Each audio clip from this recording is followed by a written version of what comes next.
the very normal Peter. Hello. The very unusual Abby. All right. I thought Jake was going to answer. He ruined it. I don't know. one minute in and he's ruined it. You've ruined it! Okay, so the very usual Abby then. Well, I'm just not playing Stop. now. There we go. No. It's all gone. I don't know. Anyway, how is everyone? You may hear a new voice on the podcast and not hear an old voice. Just so you know, Matt's personal life has become extremely busy at the moment, so it is a podcast by podcast basis on whether he can join us or not. However, we do have a new voice. So, new Matt, would you like to introduce yourself? Yes, I am the runner-up prize. I am Frank. There's Mark, but yeah, Frank. I suppose we're using real names, but I think I prefer funny online names that you've chosen for yourself. It's kind of like a superhero name, right? We could go. I mean, sure, yes. I just remember that from mistakenly calling one of our friends that in real life and him getting very, very odd about it.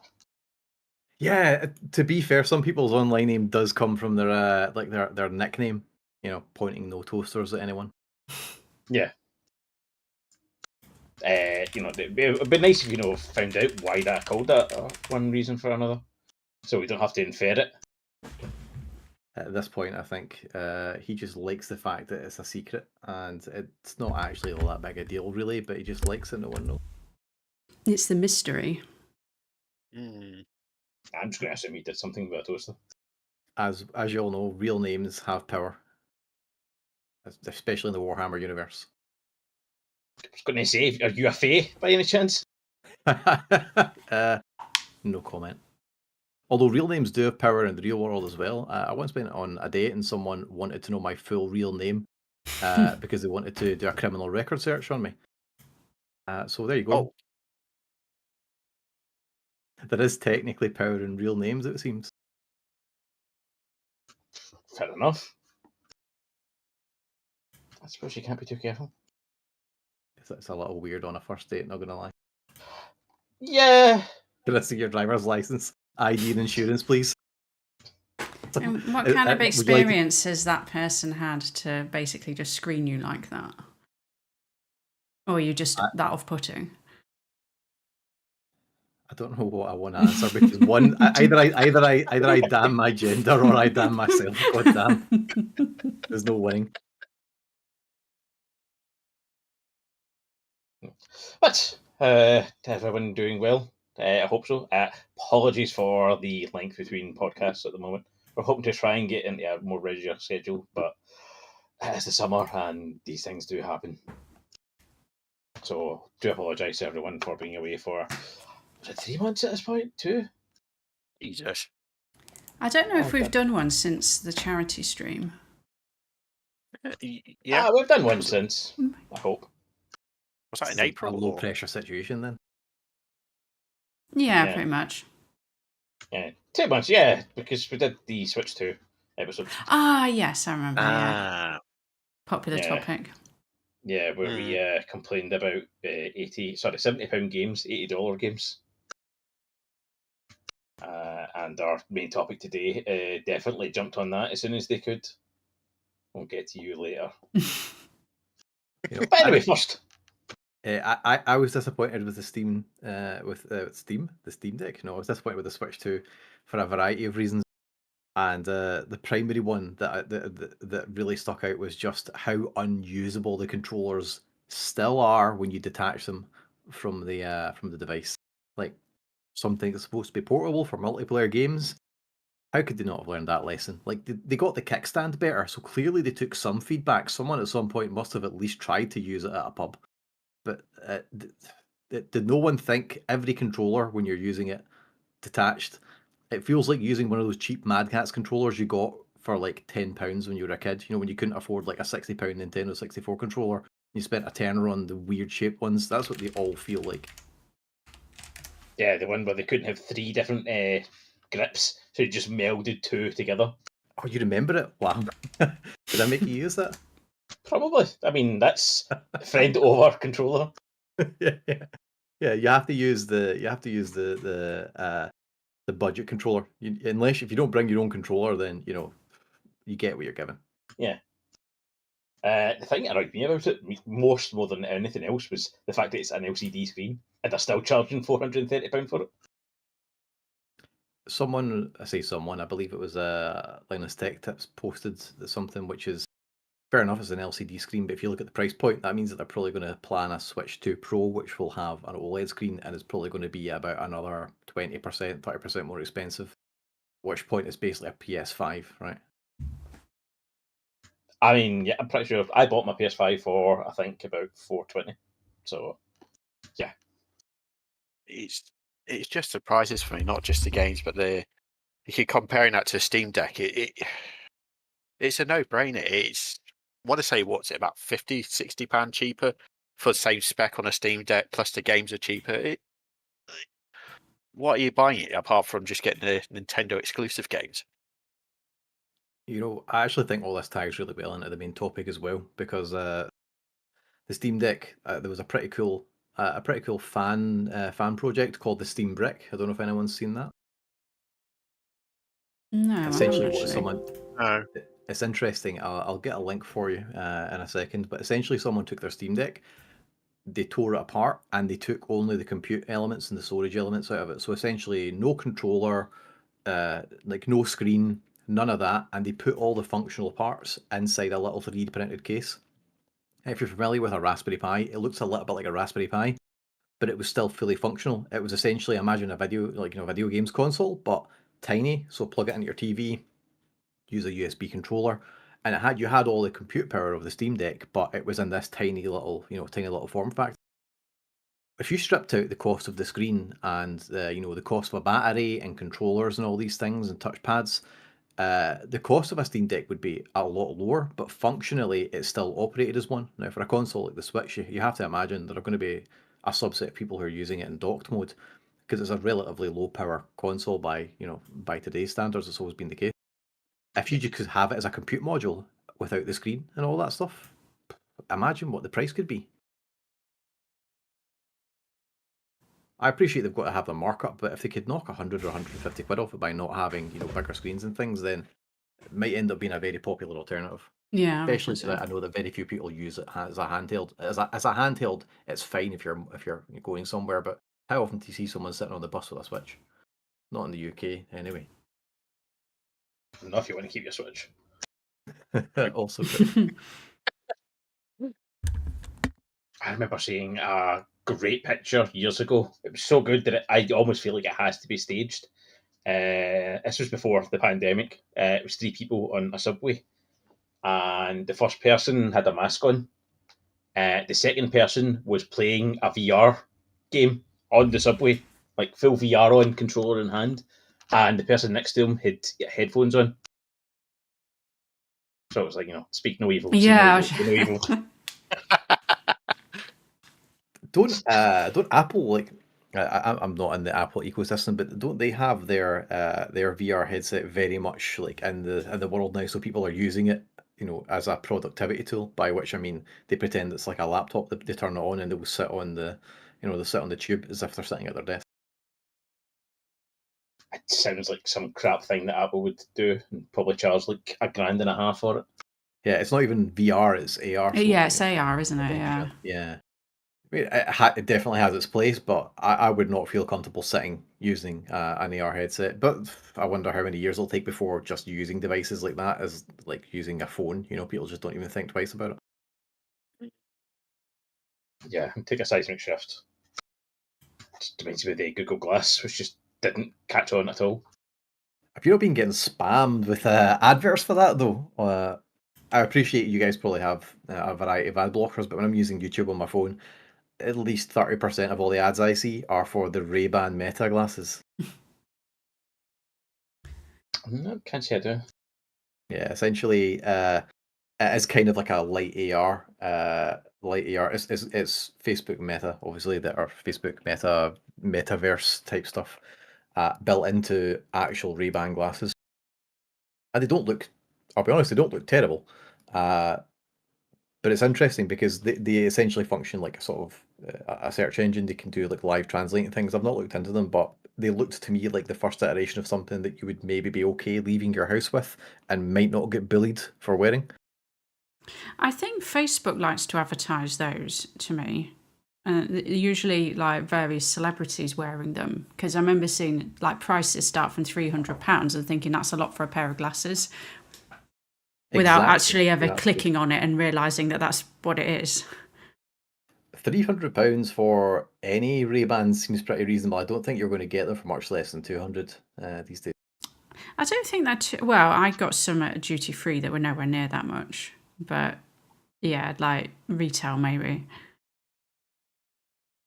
Yeah, I pulled up the site on them as well. They essentially just look like the classic Ray-Bans, except they have a camera left and right.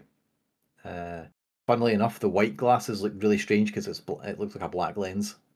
But 300 to 329 is about the entry level. But I've got no idea what the capabilities are because they look very light, which makes me think probably very limited battery, no compute, maybe something that plugs into your phone or something that connects to your phone. But that is all I guess. You've got some incredibly big names though, in terms of people who are wearing them and you know shilling for it.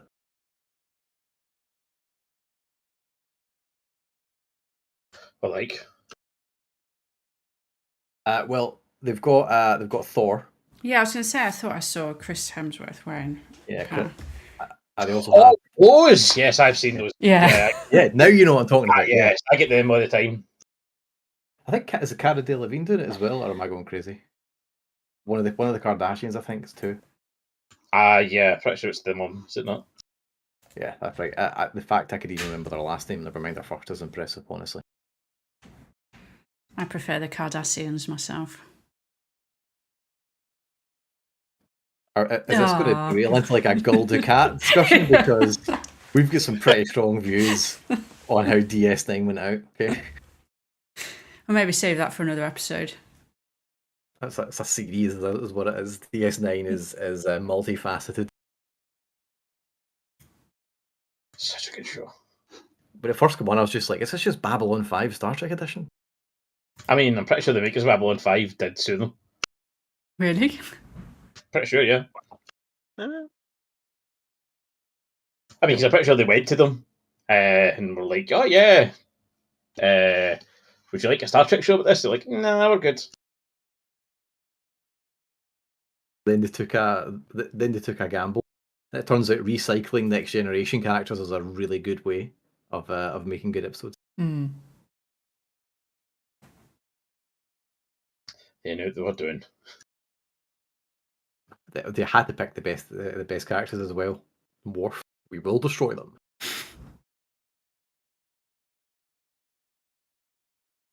God, that was good Star Trek. Remember that?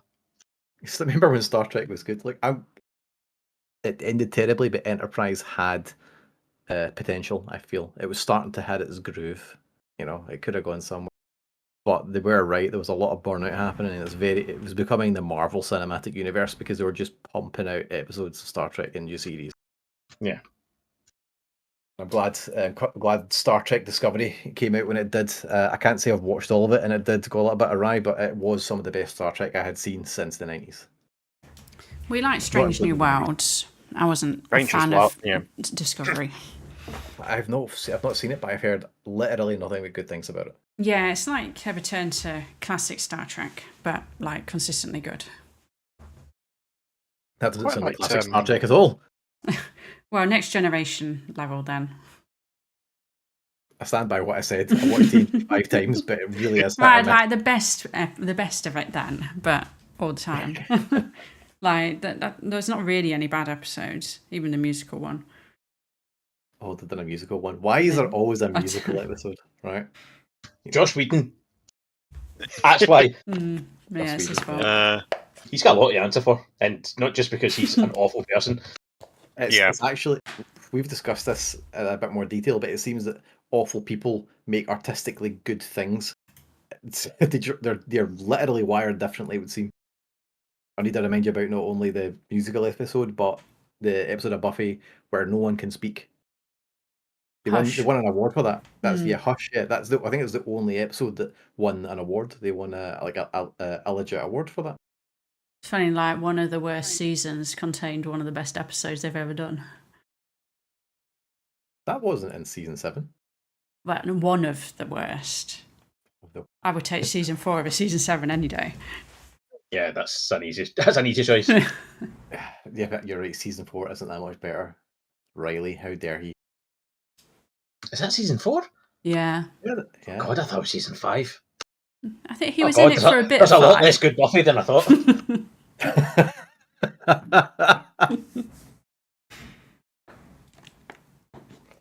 Oh God, yeah, because he goes away and then Dawn is the next season. Oh God. Yeah, you're right. There is a lot less good Buffy than you thought. Yeah. Probably because we watched the first 3 seasons on repeat. Yeah. Yeah, 1 to 3 was peak Buffy. I thought 5 was good once you get used to Dawn. And then after that, I never rewatched 7 at all. And 6 is, yeah, okay. The latter seasons, I think the plots went downhill, but some of the character development was spectacular. Giles became just phenomenal. Like, there were moments towards the end of, I think it was season 5, there's just moments at the end of that where you're just chilled by him, you know? Yeah, where, like, he showed a bit more of that darker side of him. Yeah. Yeah, you realise he's a psycho.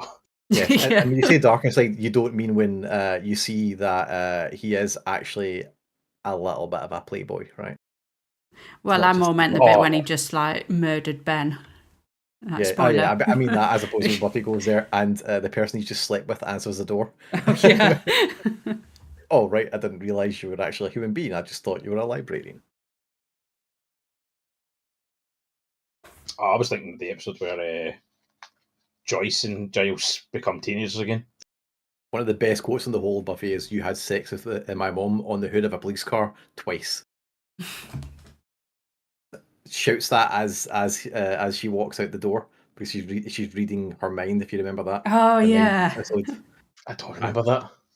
So it's a mind reading episode, and then everyone's she's in bed and she's got the headache because she's starting to hear everyone's thoughts, and everyone is thinking exactly the thing that they don't want her to hear. And her mum walks into the room and is really awkward, then walks out, and then she's like, "What? You had sex with Giles?" And it's like, "What? No." And it just goes on like that, and it just she keeps on thinking more and more about the things she can. It's a great moment. I liked in that episode as well where she's reading Cordelia's mind, but it's literally like a 1 second delay between what she's thinking and what she's saying. Like, there's literally no difference. Well, apparently only about at least 40% of people have an inner monologue, so I guess that tracks, right? Really? I've heard apparently the inner monologue, when you think about things, about 40% of people just don't have that. Yeah, my old hairdresser was like that. I just found it bizarre. I literally can't think of that.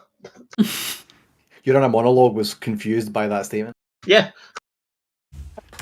But my inner monologue was questioning itself. It's like, did I exist? Yeah. You think you're thinking, therefore you are possibly being, isn't that the Red Dwarf quote?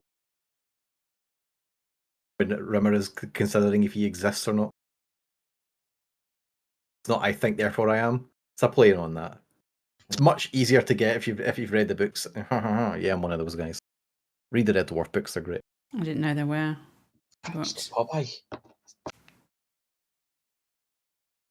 I always thought it was Descartes. It's so easy, it gets two guys mixed up. Right, you can't quote Red Dwarf. Yeah, you can't. If you start it, We'll keep going. I did it as well. Now that we've talked about TV shows for 20 odd minutes, what games have we been playing this week? Let's start with you, Jacob, because you've been quiet for a while.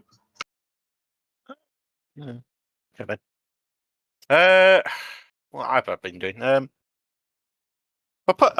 went back to Halo Master Chief Collection to do all those game modes in, was it Legendary difficulty? So I've done Reach, started the first Halo, and then took a break because it was frustrating me. So that's been good. I still enjoy that series. I like going back to it. And then I've also been playing one new game, Doom: The Dark Ages. That's it's such a good game. But after I played, was it Doom Eternal to get myself ready for it, and then the gameplay style is completely different. So it takes a bit of time just getting used to the new combat style in Dark Ages, but it's really good. I recommend it, and it's free on Game Pass, so it saves me a bit of money on that. And I got given a new game recently. I've been playing that. I've enjoyed a lot. I was meaning to get it a lot sooner, but life happened, and that was Space Marine 2. Welcome, brother. Brother. Yeah, So yeah, this is a Hulk Hogan promo in the 80s. I've been so many brothers. Who's the macho man in this situation, though? That's the real question. Well, you want the person who's actually the most talented but gets less recognition. So, Custodes, I guess? Is it Valdor? Like, that would make sense. I'd say Astra Malatarum. No. So you're right. You're right. The Imperial Guard. It's not the Guards. Macho Man's not the Guard. Come on now. I'm extremely biased because I love the Gaunt's novels. So if you want to make it like one of them, then you can. You're just going to be wrong. Again, sorry, derailed you, Jacob. Please continue. That's it, really.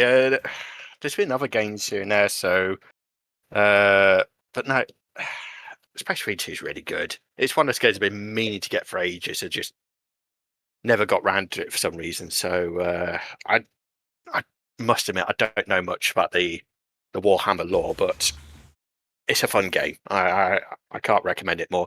And plus the next game I'll want to play, got it downloaded on the Xbox, is the first Space Marine, because that's just been added to Game Pass. So nice. I got a few games lined up, so that'll keep me busy for the next few days. I forgot that you didn't play Space Marine 2 last year with the rest of us. I totally forgot that. That's my bad. So, yeah, how did you find it? Have you finished the single player yet? No, not yet. It's still work in progress, but honestly, it's really good. I'm annoyed at myself for not getting it sooner, but it's one of those games that just held on to its value for quite a while, so the prices took a while for it to dip a little bit, but no, it's really good. It's took a bit of getting used to the whole was it the melee combat, but no, it's really good. I thoroughly enjoyed it, so I look forward to putting more time into it. And like I said, I've got the first one downloaded onto the Xbox, so I'll get into that as well. To be fair, I don't think your PC previously had the power to even run it. So it's maybe just as well you waited. Speaking of which, you installed that graphics card yet? No, I that's the plan this week or this weekend. So, but no, it's sat on my desk ready to go. So it's the next job I've got to do. So, why aren't you doing it right now? I can't do it right now because that's what I use right now. Right now, I'd have to move over to the laptop, and the laptop's still packed away from the holiday. So it will get done this week. This is not commitment to games. No. No. Rain, chin. Jesus, I didn't realise I was going to get judged today. You also judge players. It's a day that ends in Y. I suppose. But yeah, glad you're finally getting to it. Have you played any multiplayer yet? No, I've just been mainly focusing on the single player, so I haven't tried the multiplayer yet. I need to sort that out at the weekend then. Mm-hmm. Yep. Yeah, multiplayer's very good. And if you're just doing the PvP, then that's fine. But if you're doing the co-op, it all fits into the story as well. Ah, okay. Fair enough. So I assume you've met the captain who's been like, I could spare 3 men. Yes. Yeah, Yeah, that's see those bits where he does that, and then your guy goes off, and then he's talking to someone else. That's in the multiplayer. That's what you're talking to. Talking to those characters. Ah, okay. Oh, that's cool. Look forward to that. Yeah, like you get the actual main boss of the one of the planets is the multiplayer. You don't fight it as a single player. I actually remember that. They talk about there being 3 major objectives and the other teams report in via a radio. I was expecting every one of them for you to have to be there, but that makes sense. Like if you're actually the multiplayer doing it in parallel. Yeah, because you're in the middle of a holdout when all of a sudden you manage to hold out and everything goes away. Turns out you didn't one-man army it, and I thought Primaris Marines were invincible. I mean, you're Primaris, but we're not going to get there. But yes, thank you for that, Jacob. So, Frank, why don't you tell us what you've been playing? So I've been doing my ongoing Witcher 3 playthrough, which is I have absolutely no intention of completing the game. I just run around and do random quests and play Gwent. I'm starting to think this might be the correct way of playing Witcher. There's no wrong way. Yeah, the storyline is great, but the constant being the side quests essentially just make the game what it is, right? What's a bit something like I love and hate? an Elder Scrolls game. Yeah, but it's it feels though that like the difference is that the world, well, no spoilers, even though it's a 10-year-old game, but recently a side quest I'd done actually fed in from about half a dozen of those other side quests, and had I not done them, I wouldn't have completed this other side quest. So this is all completely optional, but it's there. The only complaint. They're not just like there are side quests that will affect the main story. Yeah, I figured as much as well. My main complaint is that sometimes, especially with the snap decisions, it's both good and bad that these are very serious things that you have to make decisions on, but you're operating with little to no information. And if you go one way, something happens. If you go another way, another thing happens. But it's like there is no right choice. And I don't mean that as in, the world's complicated. What I mean is, it just depends on who you want to die, because no matter what way you go, someone's going to die. It feels very Judge Dredd in that regard. And the Crone's a Crookback Bog, if you understand what I'm talking about, is one there. That's a big deal. I screwed that up. Technically. And another complaint I have is, see, when you're making your choices, it's hilarious, but when you're making your choices of what to say, it doesn't quite match up. I remember early in the game, a couple of guys were getting up in my face, and I thought, let's diffuse this. And they was getting involved in my business, and the choice was something along the lines of, this is my business, or something along the lines of this only concerns me and him. That was the sort of thing. Except when I clicked it, Geralt goes, "Don't see how it's any of your fucking business," and like actually like gets aggro. Like, right, well, everyone's just going to die now. I guess. Well done. You've just escalated. I didn't click the third option because that was just slash them all apart. I clicked the middle option because I thought it was the mid ground, but no, it turns out it was just kill them all 2.0. Yeah, other than that, I have been playing an absolute wild amount of Dune Awakening. I think I'm like 170 hours into it at this point. Yeah, quite a lot of Dune Awakening. It's new. I think most of you haven't played it. So feel free to ask questions, but I'm not going to jump in with any spoilers because it's very much live and unraveling, or really happening as we speak. So I don't want to spoil it too much for folk. How's it running? Like, is it still quite buggy? So I've seen some gameplay of it where it looks a bit janky. It has absolute jank. There are also big FPS dips. Sometimes you'll be sitting, you'll be like 100, 120 FPS, and it's like, oh, now you've got 40 FPS. And you can't tell why, and then it's fixed, and you don't know why it's fixed.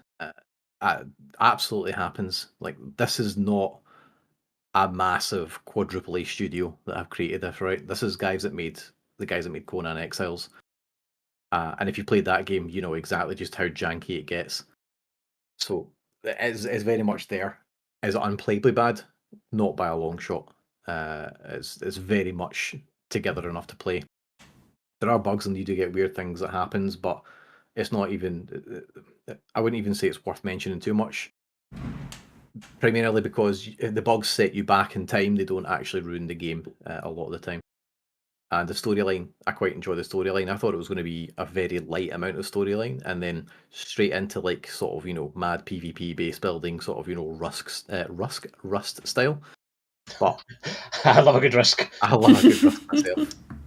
But it turns out it's a lot more storyline involved. Again, interest. Like I actually enjoy sitting and listening to what the characters talk about because it's the opening credits tells you, but it's an alternative timeline where the events of the what we know as the current Dune movies didn't happen, and because of that, there is a power struggle between the Atreides and the Harkonnen, but they can't openly fight each other because Dune, important planet, great houses and all that. So essentially you're taking part in what they call the War of Assassins, which is essentially where individual agents are acting for the greater houses, but there are rules around when and what they can do. And a lot of it is very, below the belt subterfuge stuff, while they also stand next to each other, in taverns and smile politely type thing. So there's a lot of that. There's a lot of good stories, and then there's a lot of people having to make decisions. But what do we have to sacrifice to win the war? Absolutely shocking that it was in the game. I thought I was going to build a hut and then make a gun and then just run down a hill and shoot someone. Way more involved in that.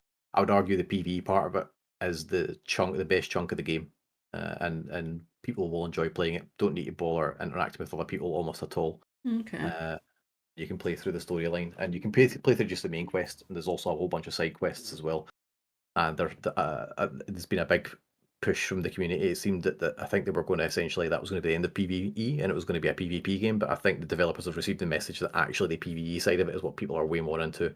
So I think we're going to see an expansion in terms of the amount of different kinds of PvE content there are, because it is quite simple in terms of its combat. Although it's not fun, but it is definitely not as advanced as it could be.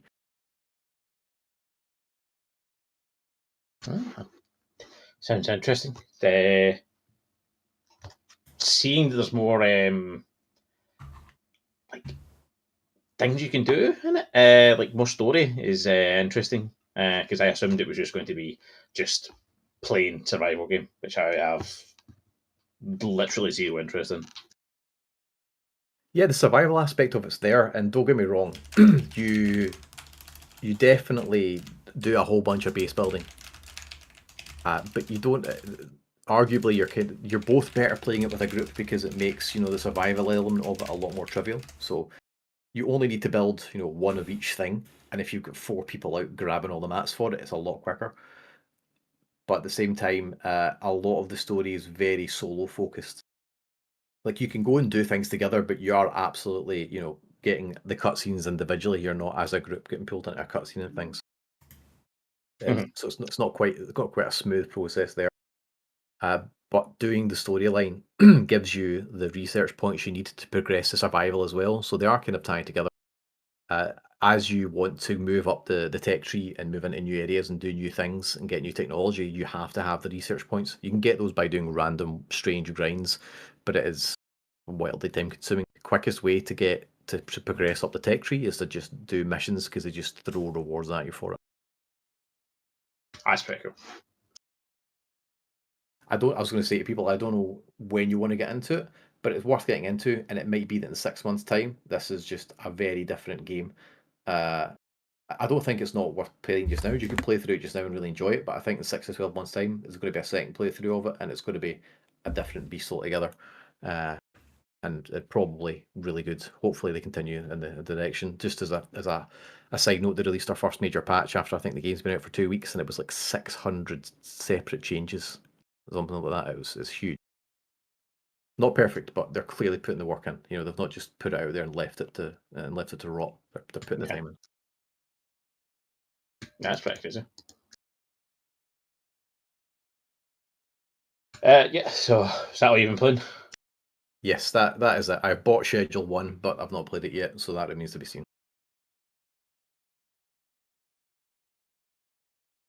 That's that indie game, isn't it? Isn't that that drug dealing game?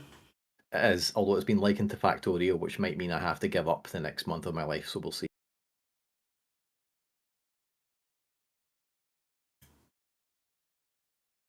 Don't say that. Don't say that. Yeah, it says games similar to the Factorio and Satisfactory. Both of them have 3-digit numbers in front of them at the hours played for me. Yeah, it seems like a lie to me. I'll send you the screenshot right now. Oh no, I'm not saying that you're lying. I'm saying they're lying. Or you think it's more? It probably is more. Oh, on that, yeah, 100%. You put that more.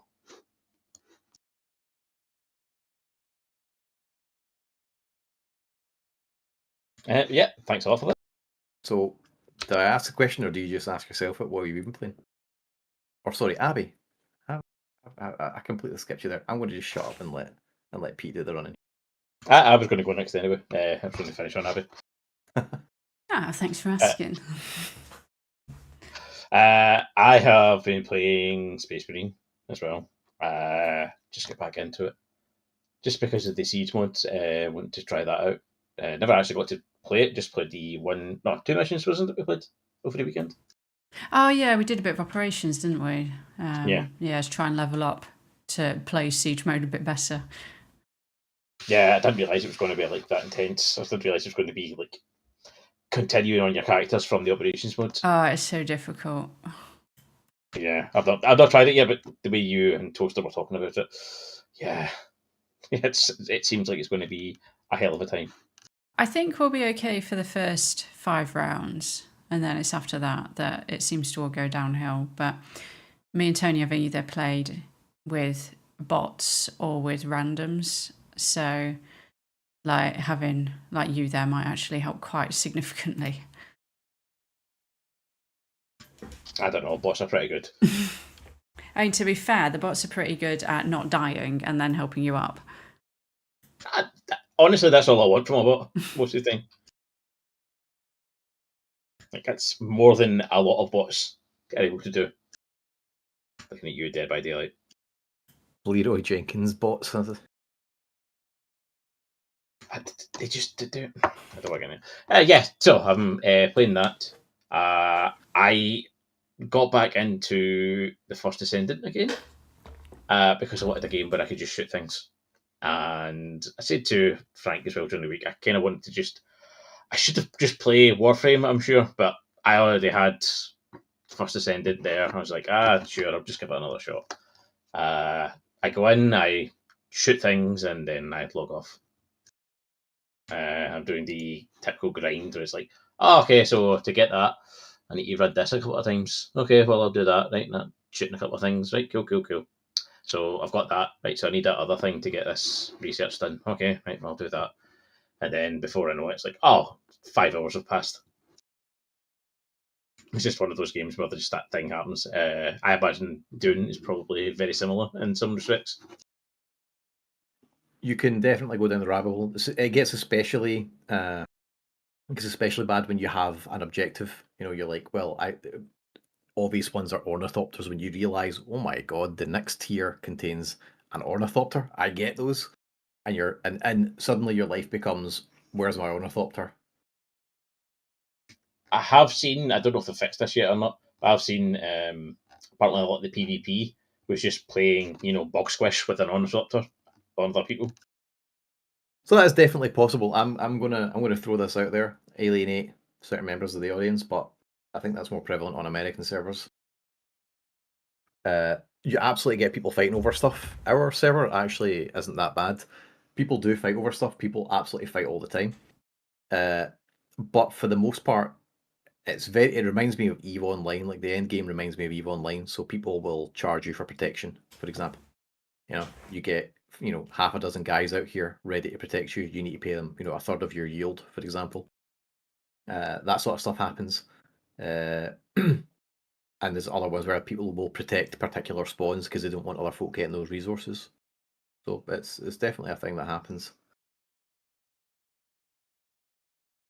Yeah. The PvE squish, by the way, isn't super easy. It's doable, but it's not super easy. Having an absolute grief mob is basically Goon Swarm, right? It's a grief mob that has to do that because it's not easy to do. It requires an overwhelming number of people in order to do it. well, in order to do it effectively, I've heard stories about people doing it much more easy, but I have also seen videos of people doing some truly spectacular things while running solo. I've said if you play the game with a single player, because the PvP element is still very much evolving week by week. Every week they introduce new changes and different limitations and expansions on things, so that the experience is. I don't think they're trying to go towards a particular experience. I think they're just trying to avoid awful ones like you've described. Yeah, that sounded funny.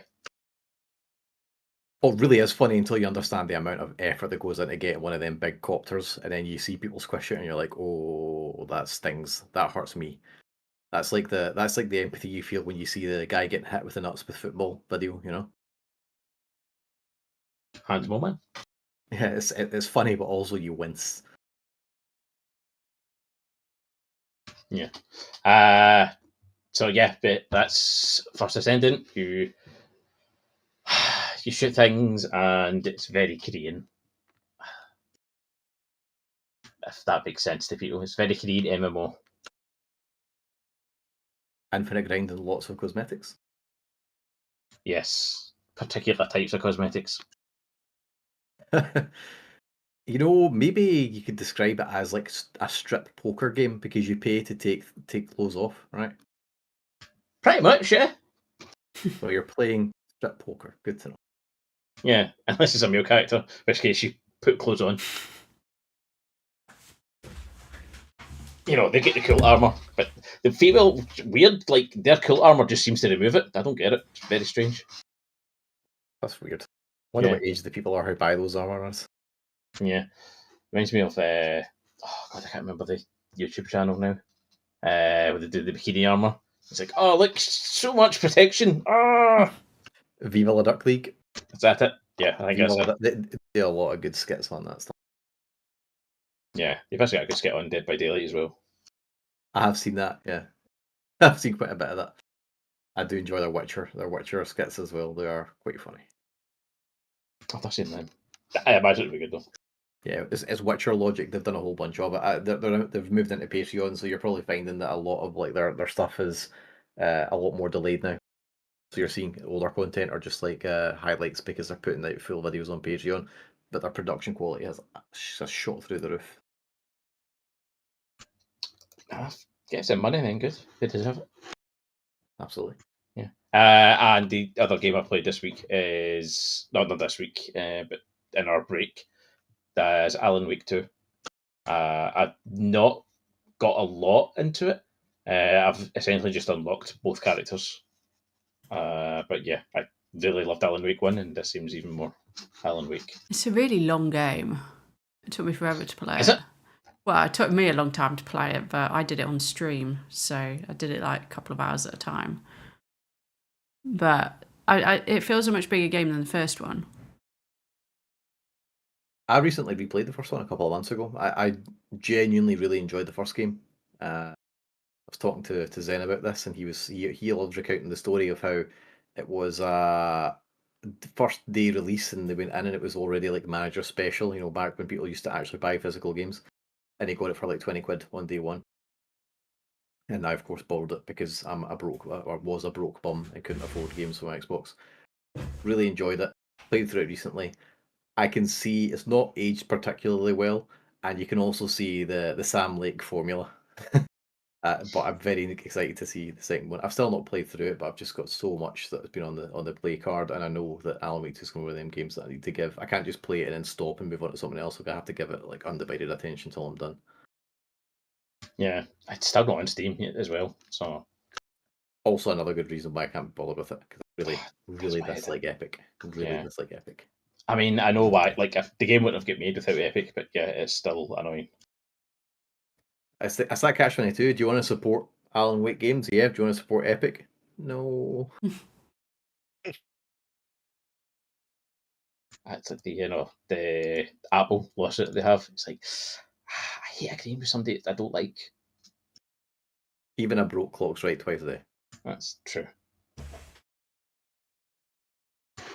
So yeah, Abby, apart from Space Marine 2, what else have you been playing? Oh, just got a message in the chat, so I'll address that before I answer that question. So Ali makes a very good point with regards to the armour, where he says it's asymmetric warfare. The less flesh the armour covers, the more intimidating it is for the opponent. So there's some solid logic for you there on why it's necessary to have as little armour as possible. He's saying the opponent will not look at a decency. It's like, oh dear, Hen, you're changing. Sorry, you shot me. I can understand that. Yeah, fair enough. Who says chivalry is dead, eh? But yeah, in terms of they're called the Vargas, not the Vulgus. But yeah, in terms of what else I've been playing, not a huge amount because when it gets too hot, I don't really go on the computer, and it has been very warm down here in England. But I have been intermittently playing a bit of the Oblivion remaster. Still barely done any story, just basically running around looking for Nirnroot at the moment. I have been playing a little bit of Hogwarts Legacy on the Steam Deck, which is running pretty well actually. And because I always talk about what I've been watching, I also watched Squid Game 3, which I found pretty underwhelming. I have heard that was not very good. It's fine with season 1. Doesn't need anything beyond that. You've just described there's so many good TV shows. They ruin it by trying to milk it. Really? No, definitely. No. I wouldn't have that be saying about Netflix. Wait, no, that's actually the opposite. Netflix is the opposite. They wait till the show gets good, then cancel it, right? Yeah, their 2-season rule, usually. Yeah, speaking of Netflix, I actually have been watching one of their shows this week in anticipation for it finishing up in December. I've finally get back around to season 4 of Stranger Things. Ah, nice. So you not watched that one yet? No, I've only watched the first 3 seasons. So this is me finally hitting the 4th. I'm 3 episodes away from finishing it now. They just got to the lake. Yeah. I heard just intermittently some people saying, "Oh, that show gets worse the more it goes on." I don't know what happens in the last 3 episodes, but honestly, season 4's been the best season since season 1. Yeah, I always thought it was quite consistently good throughout, to be honest. Yeah. I enjoyed season 2, but it does have that weird diversion that one of the characters goes on. Oh, yeah. Completely unnecessary episode. Yeah, I didn't understand anything. I was like, why is she going here? Why are they introducing these characters? What is going on? Until I read later on that, this was going to be a spin-off of these characters. Yeah, that makes sense, yeah. Yeah, it's like, that makes way more sense now. So yeah, that didn't happen. That's probably for the best because, I didn't like those characters. Although one really should come back because it's kind of important. But yeah. Season 3's a bit inconsistent, but it's okay. But yeah, I really enjoyed 1 and 2, and I'm really enjoying 4 right now. I really liked 4 as well. I'm looking forward to 5. I'm just not looking forward to the release schedule for it. Yeah. I've seen that. What's that about? Could he have done anything worse? So I know you don't watch it, Frank, but have you seen the release schedule for the final season? I have not, no. Ooh, okay. So they're releasing the first half of the season on Christmas Day. Is it Christmas Eve? Let me have a look. Season 5. There we go. It's in 3 parts. Is it in 3 parts? Oh, Jesus Christ. That's even worse. Yeah, so the first 4 episodes are released on November the 26th.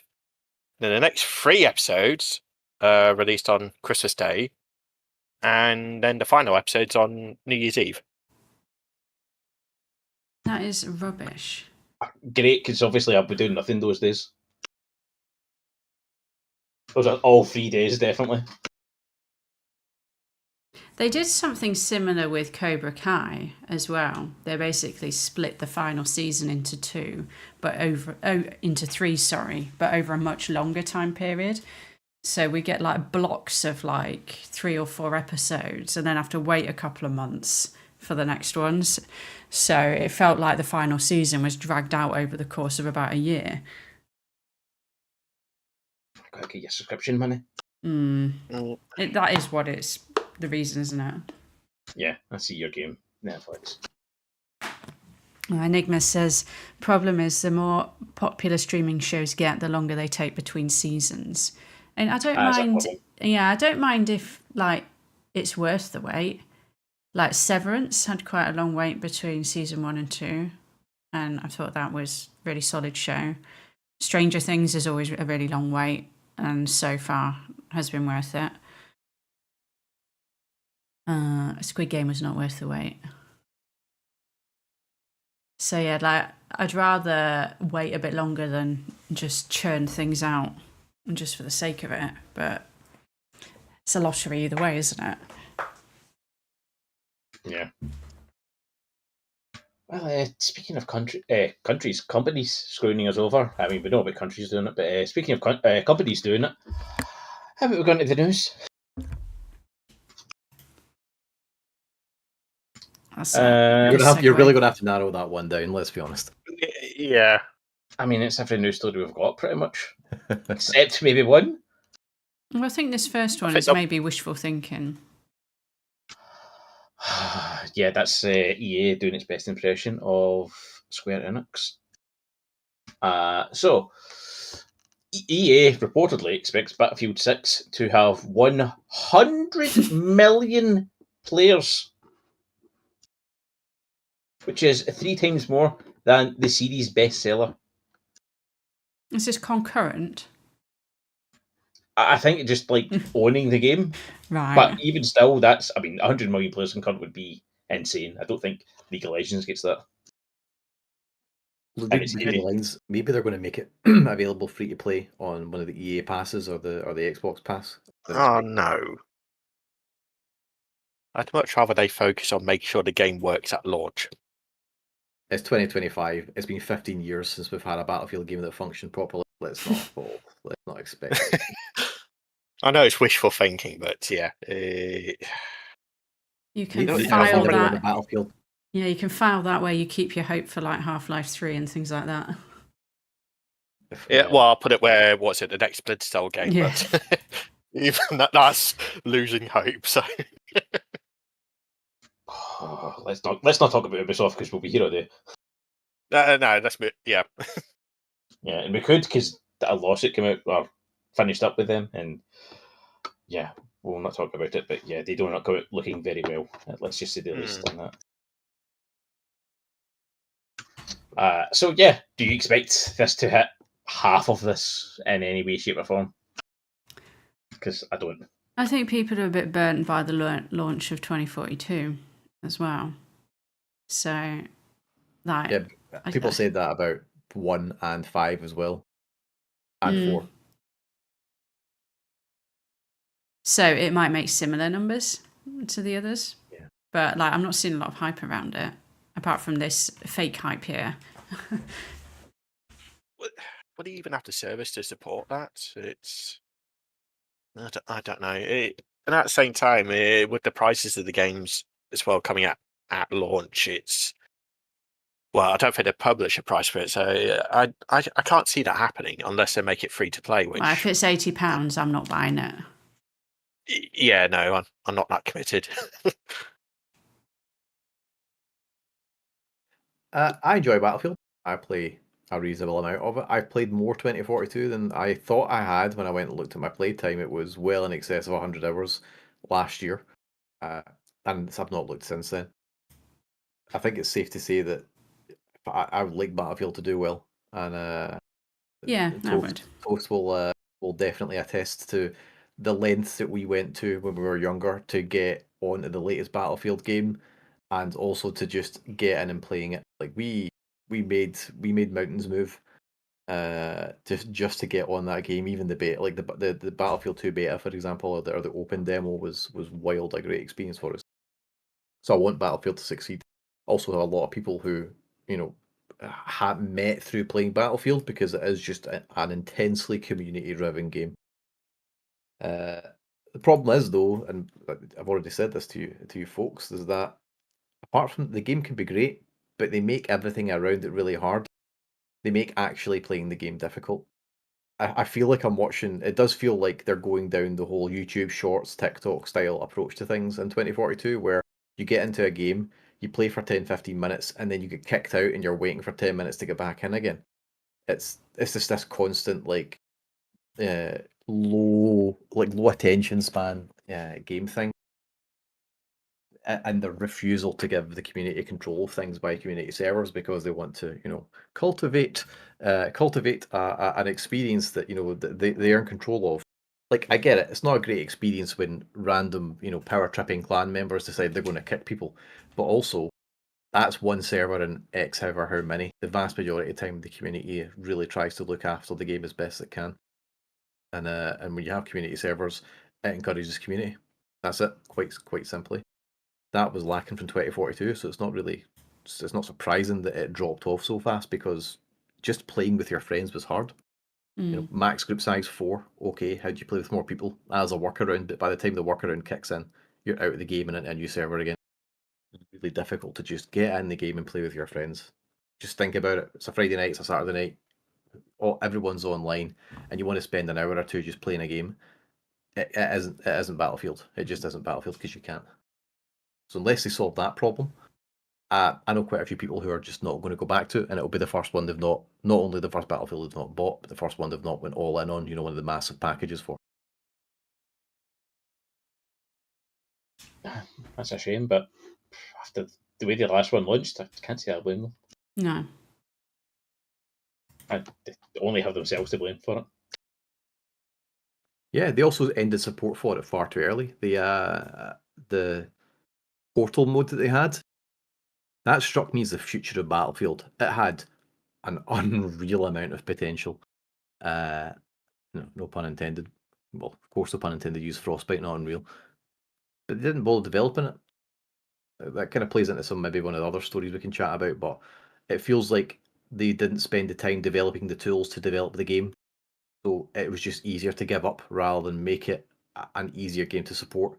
And it feels like Portal Mode was the vehicle to take 2042 to the next level, because they could very much expand that into anything they wanted. And there was some really cool custom game modes that people done.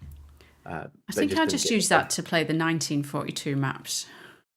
Yeah. Totally cool. Yeah. And why isn't that an option? Why can't you just be running, Battlefield 1942 in 2042 with your own custom server and doing that stuff all the time? That'd be a really cool thing to do. But again, they make it hard. It's even hard to get into Portal games as well, and it actually has a server browser. Just maybe I'm wrong, but just sounds like decisions being made from people higher up that aren't really in touch with the community and what they're wanting, or people are being overruled for monetary reasons, which is not working out, obviously. Probably to do with profitability. If you look at games that are profitable in the model they follow, then of course other companies are going to try and ape that, because the people who are invested in these companies, let's be honest, they're not sitting in their basements eating Cheetos and playing video games like us. They are people who don't touch video games and don't give a crap about them. They just want to see the business model that works and is so profitable be repeated. The irony is, though, that so much about video games is about the passion of the people who are involved in it. Because let's be honest, with the amount of time it takes to make a AAA game and the amount of money you get for it these days, I know $80 games, I don't want to pay that either. But also, how many people does it require to make these games now? You can understand their margin is tiny. So that means that they have to be reliant on the game surviving and doing well across time. And a lot of game developers, especially EA, they just seem to cut and run so easily when they've put in so much work, and it would not take an awful lot to get that game, into a place where people really want to play it a lot. And they've done it in the past. I think EA is legitimately the worst company for that. If a game doesn't immediately not just hit the ground running, if it doesn't hit the ground sprinting, they're like, well, cut it. Absolutely. I mean, there's all sorts of things they could monetize. They've monetized private servers in the past by making only multiplayer servers official servers. Remember that little thing? You want to play Battlefield 2, you want to gain XP, has to be a multiplayer server. They're absolutely taking a cut of that. Yeah. People are going to pay it because people want to play the game. They want to level up. They want to do it. They're going to pay it. They're going to get their pound of flesh. Yeah, I remember back to when Apex Legends released. Imagine if that game wasn't the massive hit it was as soon as it came out. Oh, it would That be. game would survive a year. Yeah, they tried to get rid of it. I mean, there's the famous story. They tried to put it out there and they tried to get rid of it, and what they ended up doing was creating one of the most successful video games of the decade, right? Yeah. And speaking of EA, and 2019, Anthem was getting shut down at the end of the year. What's Finally, that? finally putting the Anthem. bullet in Old Yeller. What's Anthem?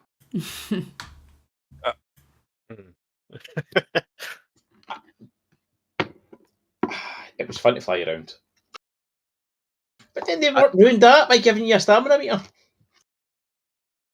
Honestly, I saw like 3 screenshots of that game and just went, "This is going to be dead in 6 months." I'm surprised it made it this long.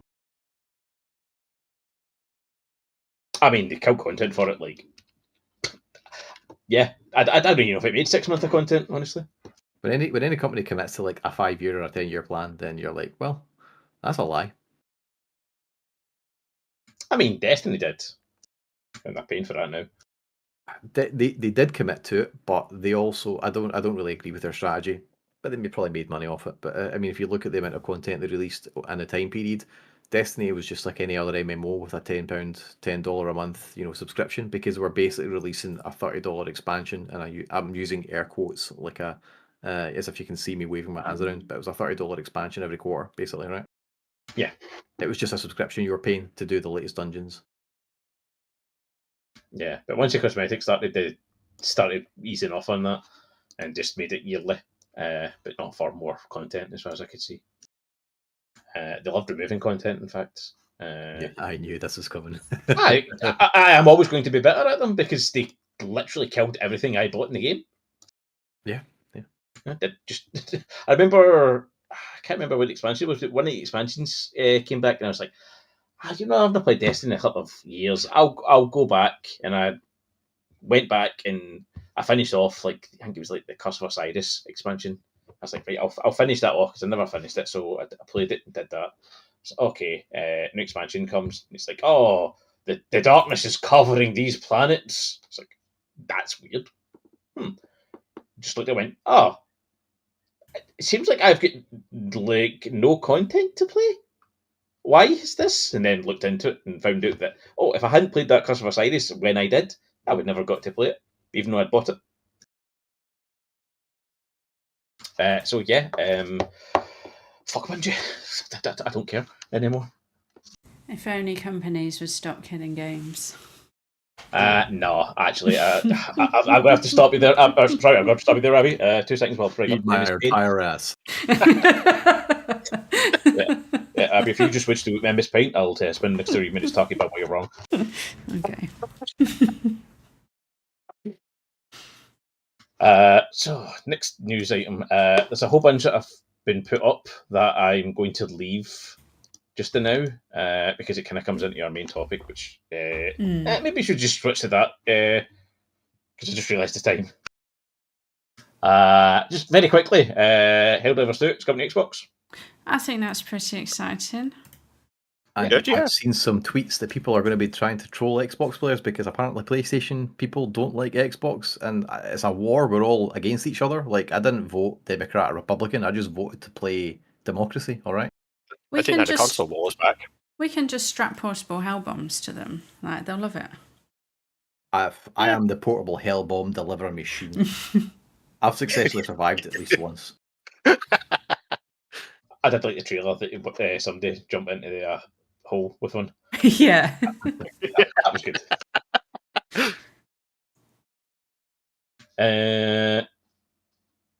Nintendo president says that children should engage with its characters elsewhere if they can't afford a Switch 2. What, like Japan? What do you mean? Are you going to go to Japan and have to go to like Nintendo World or something? All right. I don't know. Who was it put this up? Was it Jacob? It was just a weird article. I started reading it. I was like, okay, but then it just doesn't really say where to engage, unless they say give us money if you can, but we don't really care where. Yeah, there's no indication they're going to put the prices down. It's just like, well, if you can afford one, you can afford one. If you don't, then not our problem. Engage with his characters elsewhere. Does that mean like watch the Mario movie or something? Oh, this has been this is Yeah. confirmed. He's into Bowsette, right? That's what it is. That whole thing. Message received. You're a delinquent. We get it.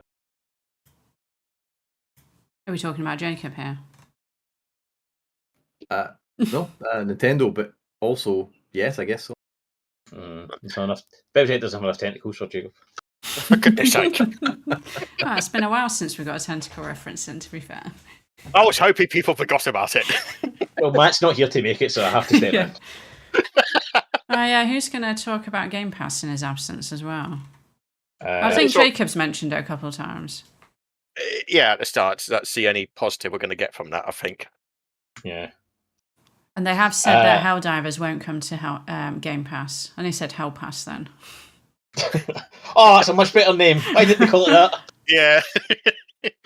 That's going to be the name of their next. Their next. What are they called again? Sorry, the like little mini expansions you get for medal. Little. Oh, the Warbonds? Warbonds. Yeah, the next Warbond's going to be called Hell Pass. That's going to be it. They should have called that for the start. That's such a better name than Warbond. Oh, absolutely. That's what they Hell Pass. Tony says that Xbox are going to be the fourth faction in Helldivers. The ODST are finally going to join. No, we'll just put all the And disappoint everyone. Xbox players, yeah. Oh. There's one faction. We added PvP. Enjoy. Yeah. It's fine. You have the PC's one faction, the PlayStation's one faction, the Xbox faction. It's like, no, let them fight and see who comes out on top. This has basically become Dark Age of Camelot in space, right? There's an old reference, Foley. Has that been running in the past decade? I don't know. I never even played it. I just remember Tank used to play it, and he was well into it with the three factions. Yeah. I think Alan played it as well. If I remember right. So very quickly, last story we'll cover, because the rest lead into our main topic. The director of Resident Evil 9 says that Leon Kennedy's actually quite a bad match for horror. Okay.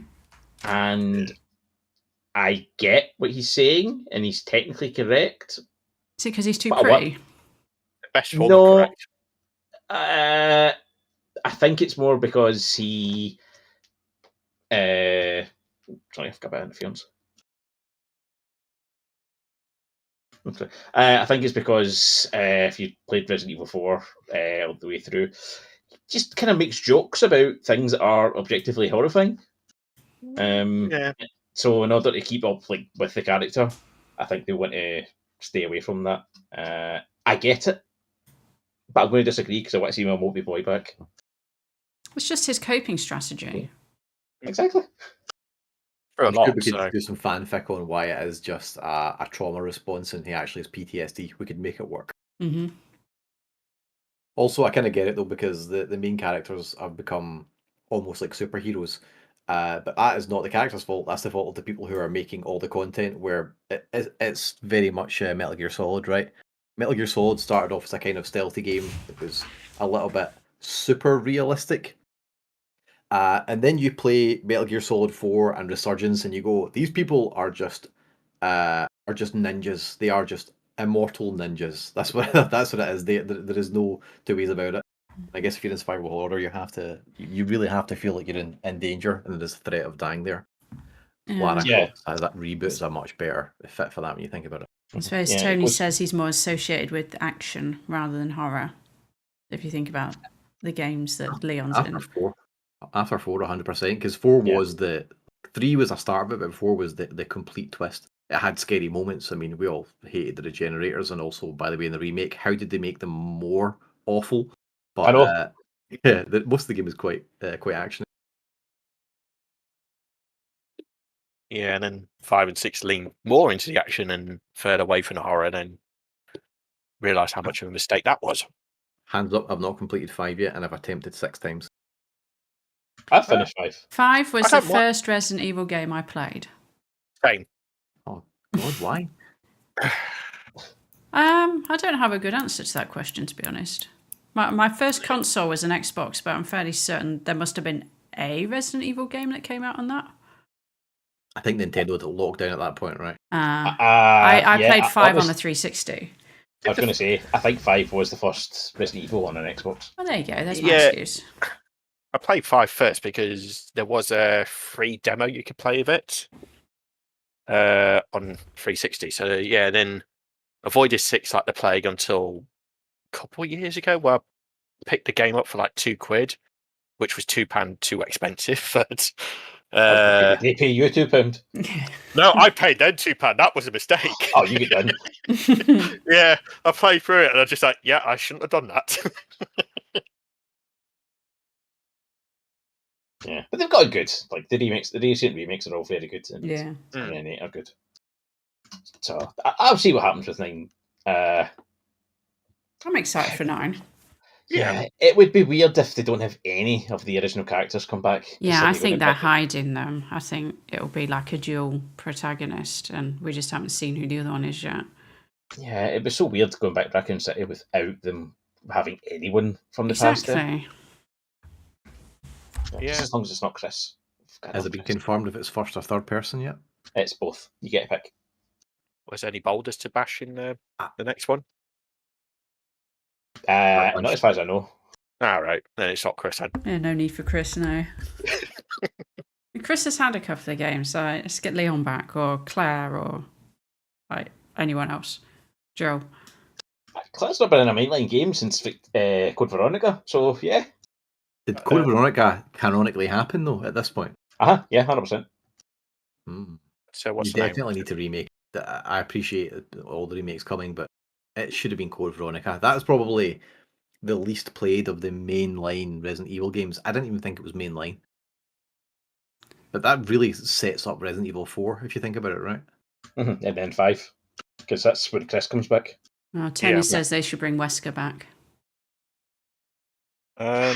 He's dead. No, just Which somehow one? he's returned. Oh God! That's not happened again. Just cloning Dark Umbrella technology. What's going to happen is there's going to be a nemesis waiting there. It's just waiting for Jill to come back. Yeah, waiting all this time. Just sat there patiently, just going stars. Every time a car goes past, stop. Oh.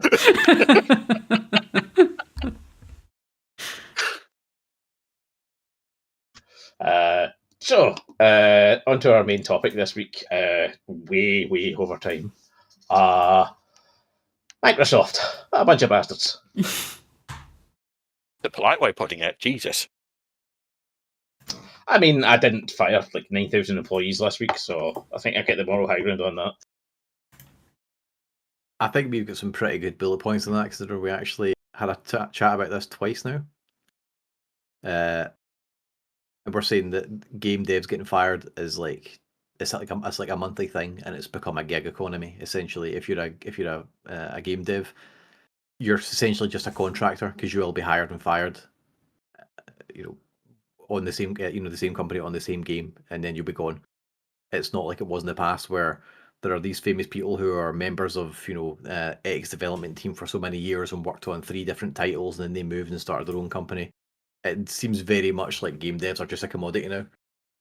Well, do you think this will see more of a drive to indie gaming, though, and those kinds of studios, rather than like studios that come under like the banner of, say, Microsoft?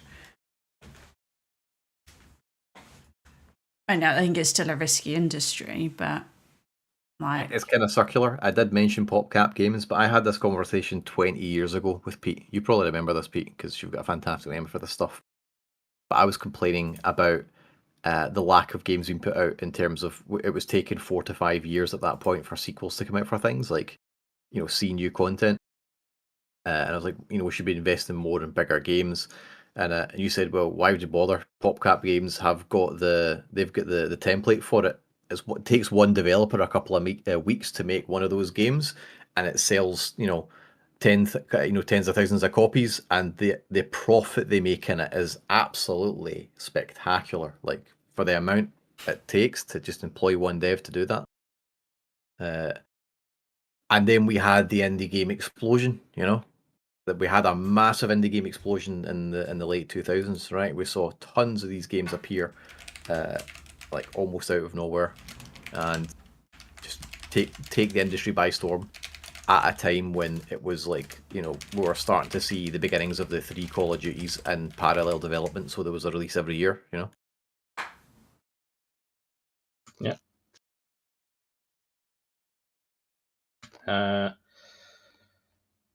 I mean, games from them, games are just taking longer and longer now. Like, just look at Rockstar. They have, in the past 13 years, released a game. But is that an argument of how difficult it is to make a new game versus the profitability of supporting your existing games? Because we're complaining about $80 games, we're complaining about live service, we're complaining about having to wait for new games. All 3 of these things are kind of just like, these are like the rock, paper, scissors of video game development right now, right? Yeah. Because you want to get your value for money, but that means if you're getting your value for money, it means there has to be more content coming out, which means that they are not therefore developing another game. Yeah. And I understand why they still, even today, even with last year, with all the live service games that completely failed, I still know why they still make them. Because you just need to look at Marvel Rivals and the amount of money that made. You just need to be that one hit. Yeah. And then you make insane amount of money. And that makes more sense to an investor to possibly hit than it does, we're going to spend 100 million making a single player game. We'll probably make 150 back. They'd rather go, no, spend 400 to make a live service game because you could make billions back. That's assuming it works, because for every Marvel Rivals game there is that works, there's a game like X Defiant that just never clicks, and within a year it's gone. It There's wasn't an a X terrible Defiant, game. there's a Concord, there's a Suicide Squad. The Crew. Yep. I mean, that's even worse. Just, we're just going to remove your ability to play it single player as well. And are we going to talk about Overwatch 1? Yeah, can't play that anymore. One of the most successful games of all time, just completely gone. So they could bring out a sequel, which I've still not touched. I think StarCraft 2 suffers from that a little bit as well. We did talk a lot about Thor in the past, but he made a claim many years ago that the first World of Warcraft paid for mount when they brought out the store. The first thing they put out was a mount, and it supposedly was a bigger profit than the whole of the whole StarCraft Wings of Liberty. Now, I have zero faith in that as a stat, but it also wouldn't be something that would surprise me if it was true. But once StarCraft found its legs, like after the third chapter, the Legacy of the Void, they had really found their stride, and it turned out that as much as people love StarCraft, a game like that that's really difficult and is really competitive doesn't hold people, because if you're not up to date and playing it all the time, you're just getting stomped at it. But they found co-op mode, and co-op mode was making them good money because it was randomly generated. It was the same, X number of missions with random difficulty generators added onto it, and there's a weekly, here's these 3 ones this week, try and do it, try and complete it, and then every couple of months, just here's a new commander, because it's basically StarCraft, but you only get a fixed number of units. But here's a new commander who gets different units. That's $5, and supposedly that was just making really good money, but they completely killed support of it. And that's an example of a game that I've got quite a lot of passion for, which is StarCraft. And as a live service game, that was a pretty good model. I felt people are paying for it, you're getting more content, and it seems to be pretty low in terms of the amount of support it needs. And it was a very old-fashioned game because they had produced content creation tools for it. This is something that's gone the way of the dinosaur as well, where developers would build a game, but they'd also develop like map creator packs and mod packs, so that not only their developers but the community could get involved in making content for that game. Yeah, I remember when Microsoft were, if not finally bought Activision Blizzard, but we're talking about it. Remember Phil Spencer? I'm sure saying, "Oh yeah, we'd love to make another StarCraft or Warcraft game, and we should look into that. Do you ever see that happening? Because I don't. No, but I think it was clear that WoW is something that's going to be around for as long as the company's around, and they'll keep it around in some fashion. WoW's still profitable. There's no way it's going anywhere. Yeah, I was Easy. going to say, a lot of people still play it, don't they? Yeah. And the classic versions of it are wildly popular as well. I don't think there's any two ways about it. I remember looking into the stats at one point when we were doing, I think this was during Burning Crusade, and I had to look at the stats. Now, bear in mind, Burning Crusade was considered a low point in Classic in terms of the player engagement, and I would admit it kind of was. There's less nostalgia for Burning Crusade than other parts of WoW, but also the content was horrifically tuned as well, which didn't help. But when you look at the number of people killing the final boss every week, and then you looked at the of whatever content was happening, and then you looked at the live server, there was like somewhere between 5 and 10 times the number of complete logs being people who have killed killed the boss or whatever, and that doesn't even take into account that when in Classic you can only submit one log per character per week, because your character can only do it once a week, whereas in live WoW, in the retail version of it, you can just keep running that content over and over and keep on killing it over and over, which people do to sell boosts. Even with that option, it was still not even 20% of the player base were doing the content versus the classic version.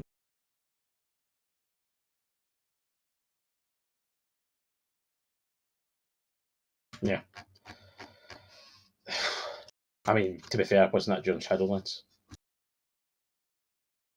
It may have been, but I'm trying to make a point here. Shut up. That's fine. But yeah. So, do you want to know the games that get killed last week? Do we have long enough? I mean, I can give you the general ones. There's the ones that haven't been announced that I can't tell you because they've been announced. Well, they didn't. Fable wasn't on the list, so I'm still holding out hopes that that's fine. And also, Playground don't seem to have been hit, so I remain optimistic. I want Fable to be good, but I always want them to be good, down. But yeah, I have low expectations. Still haven't seen any gameplay footage for it, so. Oh no! Did you not see like the 2 seconds that they showed? 2 seconds. Oh right, I must have missed that. She was fighting a giant chicken. Yeah,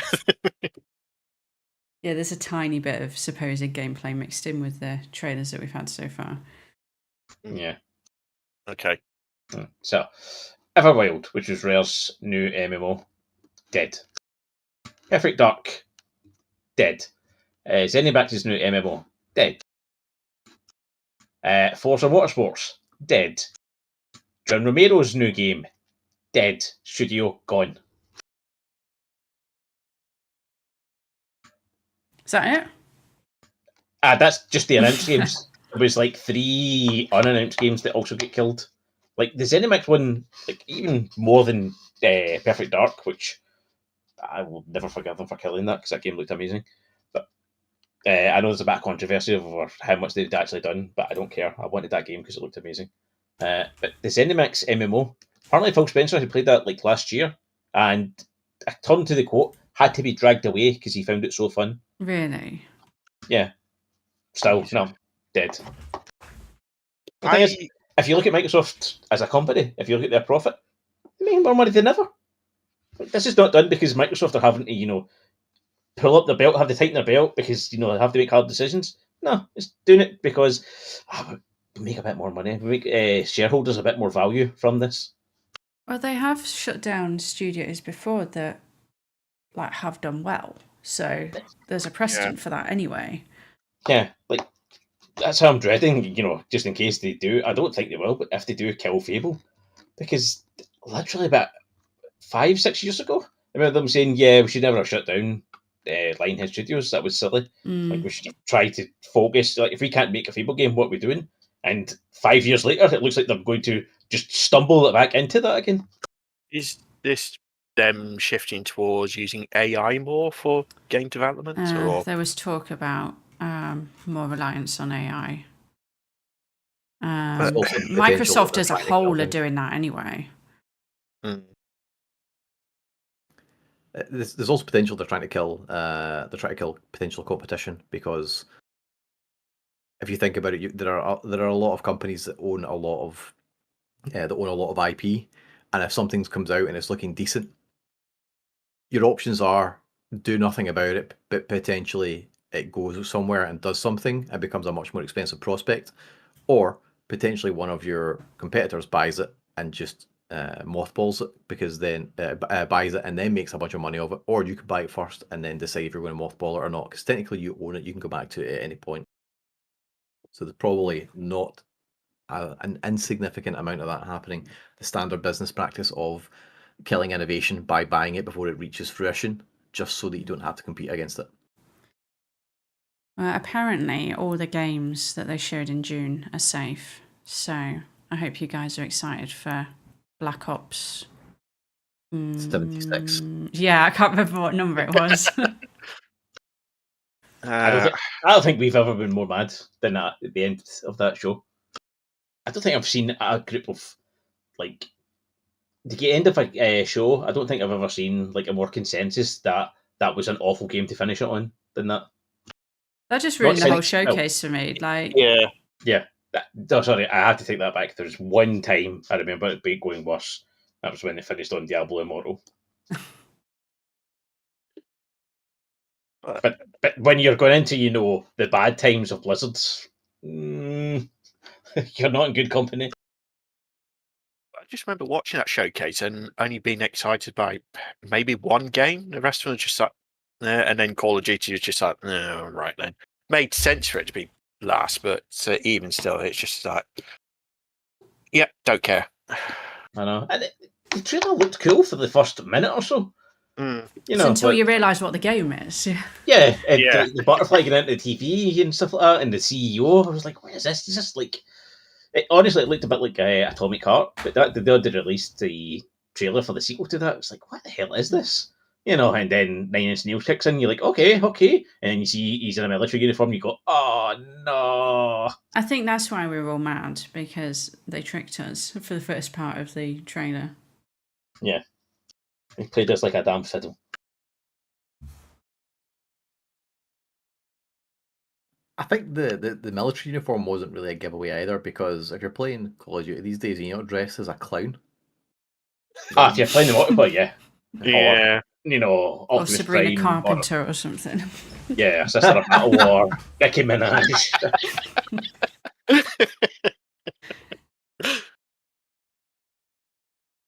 I don't even know if you're joking, Abby, or not. 100% could see Sabrina Carpenter by the end of the game. I was joking, but I feel like I've pulled that out of somewhere, though, so it wouldn't surprise me if it exists somewhere. She's in, what's Is it? it Fortnite? Yeah, she's in Fortnite, but at this stage, it's like, what hasn't been in Fortnite? But Bob Ross. yeah. Playable content. Give them ideas. No, I don't want to. I must admit, out of all the games that have been cancelled or announced have been cancelled, the one that took me by surprise the most was Forza Motorsport.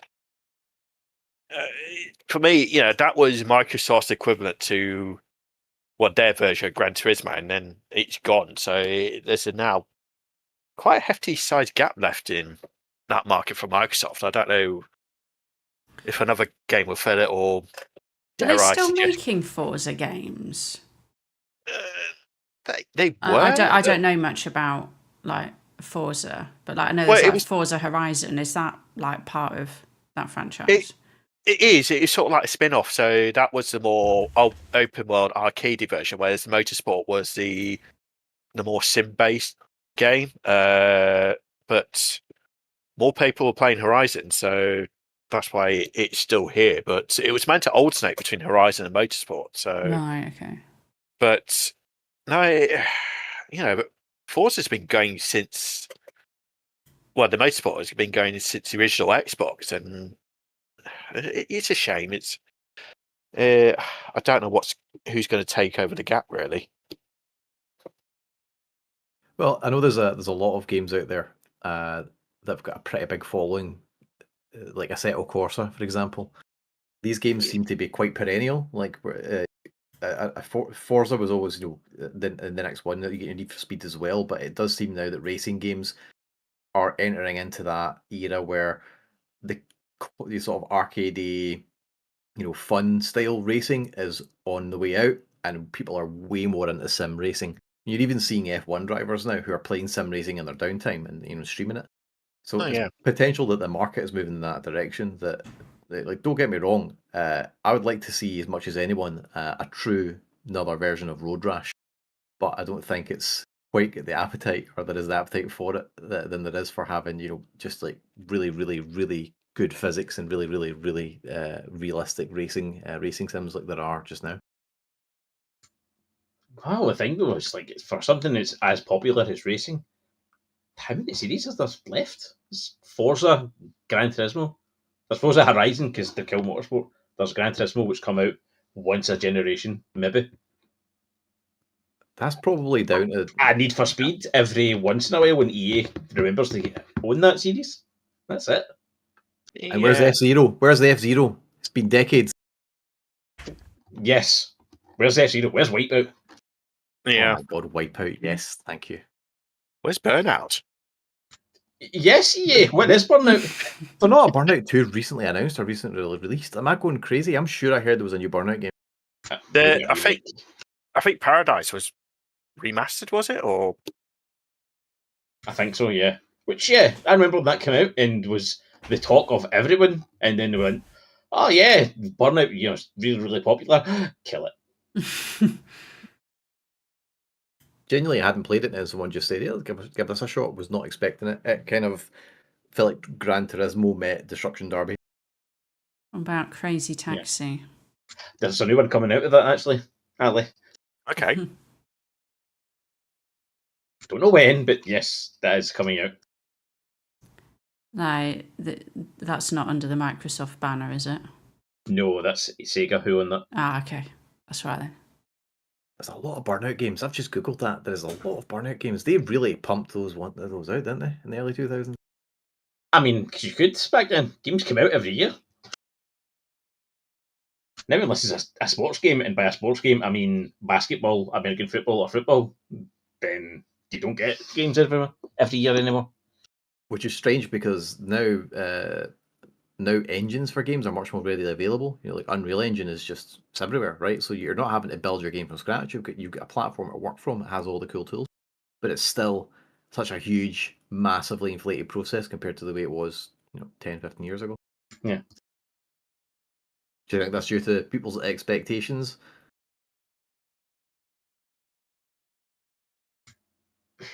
Perhaps. I think there's an easy answer to it, in all honesty. Because I just look at some of the games that I've really enjoyed in the past few years, and most of them have been. The graphics have been good. It's hard to say the graphics are bad. We're at a point now where Fidelity has, even low graphics games, have a lot going for them. But I can't say there's been any games for a long time where the main selling factor was how good it looked. We've got Crysis and Far Cry and all that stuff. But this push to make the quadruple A games, I don't feel like it actually is a selling point the way it used to be. If anything, it now terrifies people because they're worried how much the graphics are going to cost to run them. Yeah.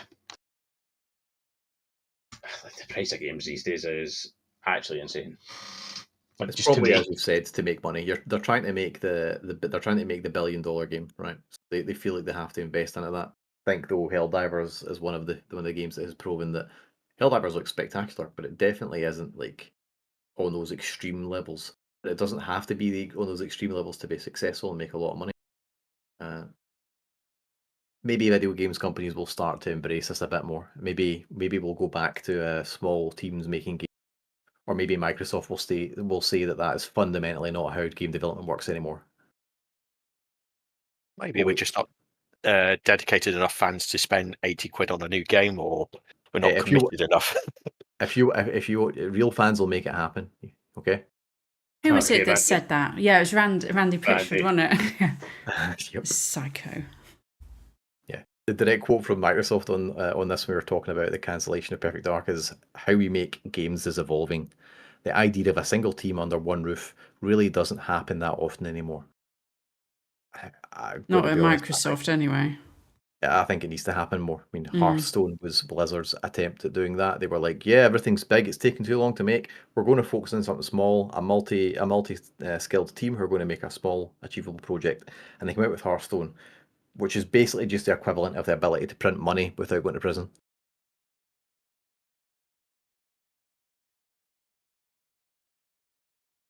God, remember that was big. Oh yeah, I remember paying money for a Hearthstone beta key. Like I actually spent like $15 on a beta key. It's a free to play game, and I paid for the beta key. I didn't know you That did badly that. wanted to do. Yeah, that badly is how I wanted to play. Also, as one, this is a totally different topic as well, but trying to name games that essentially aren't just souped up versions of fan made custom maps or game modes is quite difficult. Some of the biggest and most successful games on the planet right now are just big companies taking something that a fan has made and then, turning it into a product. League of Legends and Dota, custom map, Apex Legends, Fortnite, all based of of a very silly little King of the Hill game mode that was released alongside H1Z1, as far as I'm aware.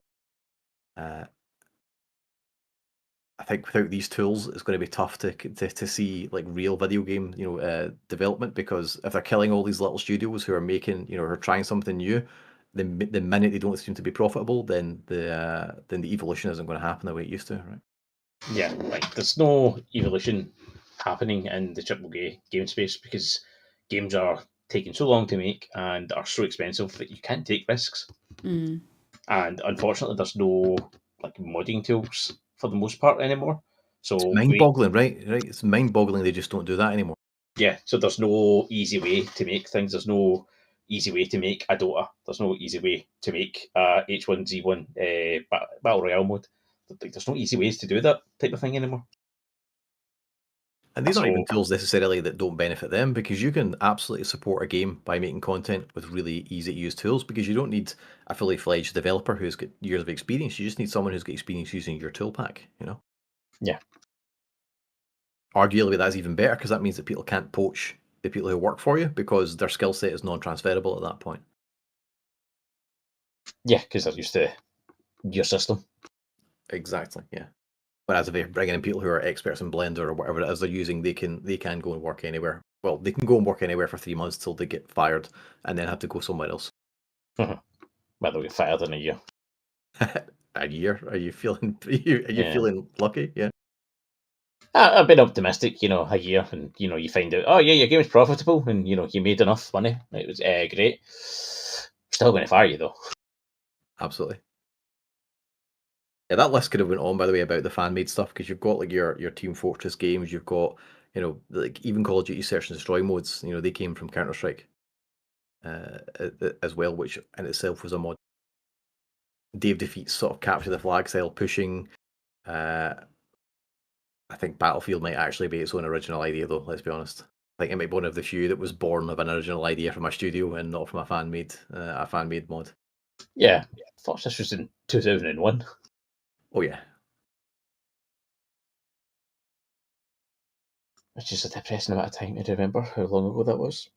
I remember talking about Battlefield 1942 sitting in physics, sixth year of high school. And it was mind-boggling. Wait, you can just walk over and get in a plane and fly it? What are you talking about? I'm still playing Quake and Half-Life Deathmatch. What are you talking about? There's 64 players, one server? No, there isn't. There's that many people in the world? That play games? That's crazy talk. Everybody's playing, a 5,000 odd ping in Medal of Honor. I mean, to be fair, they were doing that in Battlefield 1942 as well. It's just you didn't really notice it as much because the map was bigger.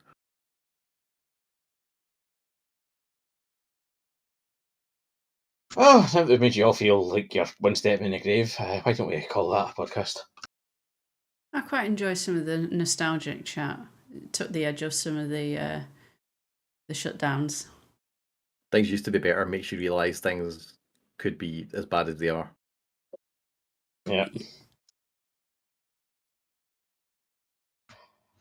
So we hope you enjoyed that, everyone.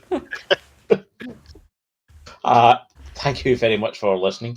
Hopefully we'll be back in more regular schedule. If you want to find some more, you can perhaps find us on Twitch. What's the Twitch address? Starbuck_C17 for me. I'll put it in the chat. Yeah. I think I'm the only one that actively streams or contents at the moment. Yeah. If any of this of us start, we'll let you know on here. But if not, then just check out Ami's stream. What are you streaming currently? I streamed Battlefront 2 last time. I jumped on that bandwagon. But I'm going to do a replay of Stray soon. Oh. Been meaning to play that for ages again. Yeah, I'd seen if they'd started playing Battlefront 2 again. If it wasn't an insane amount of memory, I would download it again. Yeah, like it's beaten its player records. Like it's been doing really, really well. I think it's off the back of a Fortnite event. They also sold it for like £1.99, right? Yeah, and then they put it on sale, and yeah, it's just kind of snowballed from there, really. Like I'm sure it hit like about 40,000 concurrent players at least.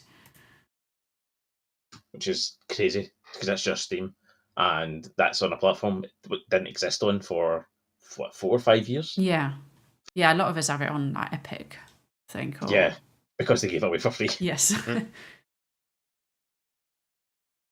So keep an eye out and watch Abby play a sad cat in a humanless world.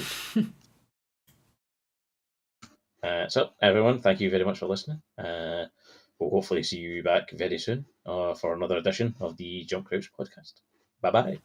Thanks, everyone. Bye bye.